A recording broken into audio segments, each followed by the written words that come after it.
નમસ્કાર, આપ જોઈ રહ્યા છો જનસાક્ષી ન્યૂઝ। નજર કરી આજના મુખ્ય સમાચારો પર।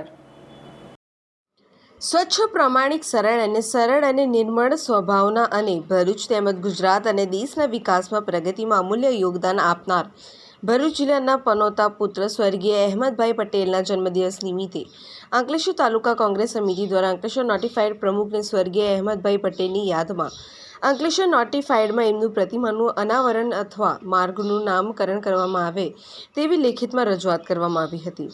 અંકલેશ્વરમાં એશિયાની સૌથી મોટામાં મોટી જીઆઈડીસીનો પાયો નાખનાર જીઆઈડીસીના શિલ્પી એવા પનોતા પુત્ર સ્વર્ગસ્થ અહેમદભાઈ પટેલનું મહત્વનું યોગદાન છે। ગતરોજ તેમનો જન્મદિવસ હતો। એ નિમિત્તે અંકલેશ્વર નોટિફાઈડ પ્રમુખને રજૂઆત કરીને તેમની પ્રતિમાનું અનાવરણ અથવા માર્ગનું નામકરણ કરવામાં આવે તેવી અંકલેશ્વર તાલુકા અને ભરૂચ જિલ્લાની માંગણી સાથે રજૂઆત કરવામાં આવી હતી। આ પ્રસંગે કાર્યકારી પ્રમુખ સંજયસિંહ રાજ, જિલ્લા કોંગ્રેસના મહામંત્રી શૈલેષ પ્રજાપતિ, હર્ષદ ગઢવી સહિતના આગેવાનો ઉપસ્થિત રહ્યા હતા। આજે 21મી ઓગસ્ટ ભરૂચ જિલ્લાનું લોકસભામાં પ્રતિનિધિત્વ કરી ચૂકેલા હેમંતભાઈ પટેલ અને રાજ્યસભામાં પણ તેમને જીવન પર્યંત સુધી પ્રતિનિધિત્વ કર્યું। ભરૂચ જિલ્લાની અંદર આ જે કંઈક પણ વિકાસ છે એ એમને ફાળવ્યા છે।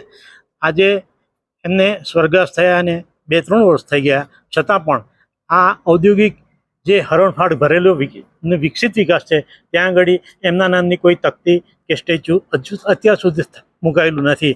એના માટે અંકલેશ્વર નોટિફાઈડ અંકલેશ્વર તાલુકાના કોંગ્રેસના આગેવાનો આવી અને આજે આ જીઆઈડીસી અને નોટિફાઈડ એરિયાના અધિકારીશ્રીનું ધ્યાન દોર્યું છે અને અમે માંગણી કરી છે કે અહેમદ પટેલના સાહેબના નામની કંઈ તકતી કે એમનું સ્ટેચ્યુ કે એમના નામનો માર્ગ કે એમના નામની બિલ્ડિંગ અનાવરણ થાય એવી અપેક્ષાઓ અને આશાઓ સાથે એમને આવેદનપત્ર આપેલું છે।